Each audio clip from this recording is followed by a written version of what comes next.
আজকের ক্লাসে আমরা দেখাবো কিভাবে ফটোশপ 7 ইনস্টল করতে হয় এবং ফুল প্রসেসটা আমরা স্টেপ বাই স্টেপ আলোচনা করব।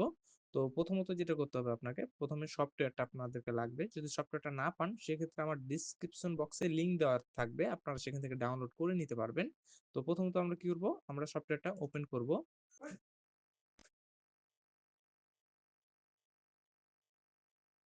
দেখতে পাচ্ছেন আমরা ওপেন করার পর আমার এখানে ফটোশপ 7 চলে আসছে।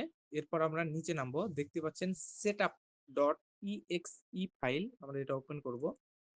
এখানে লোড নিচ্ছে, আমরা এরপর এস করব, এরপর নেক্সট করব, তারপর আবার নেক্সট করব, এরপর অ্যাকসেপ্ট করব।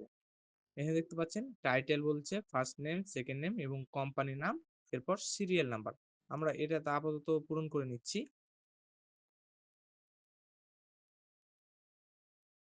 এরপর যেটা করব, সিরিয়াল নাম্বার লাগবে। সিরিয়াল নাম্বার নেওয়ার জন্য আমরা আপাতত এটা মিনিমাইজ করছি। আমরা এখান থেকে দেখতে পাচ্ছেন কমেন্ট নামের একটা অপশন আছে, টিএক্সটি ফাইল নামে। এখানে আমরা কোড নাম্বারটা আমরা এখান থেকে কপি করে নিব, কপি করব। এরপর আমাদের যে ইনস্টল ফাইল ছিল সেটার উপর আবার পেস্ট করব। এবার দেখতে পাচ্ছেন এখানে সিরিয়াল নাম্বার আছে, আমরা প্রথম ঘরে আসার পর রাইট অপশন করে আমরা পেস্ট করে দেব। সবটি কোড বসে যাবে। এরপর নেক্সট করব, এরপর ওকে করব, তারপর আবার নেক্সট, নেক্সট, নেক্সট। এরপর দেখতে পাচ্ছেন এখানে আমাদের পুরো ফাইলটা প্রসেসিং হচ্ছে ইনস্টল হওয়ার জন্য।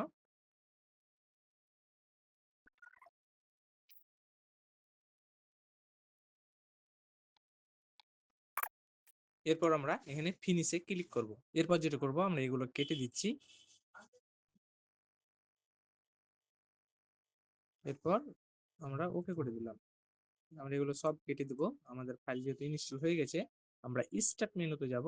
দেন দেখতে পাচ্ছেন আমাদের অ্যাডোবি ফটোশপ 7 এটা চলে এসেছে। আমরা এটাকে ওপেন করে দিলাম, এরপর ওকে করব। এরপর কন্টিনিউ করার পর আমরা আবারও এটা কেটে দিচ্ছি। ইন্টারনেট ব্রাউজিং ওপেন হয়ে যাচ্ছে আপডেট করার জন্য।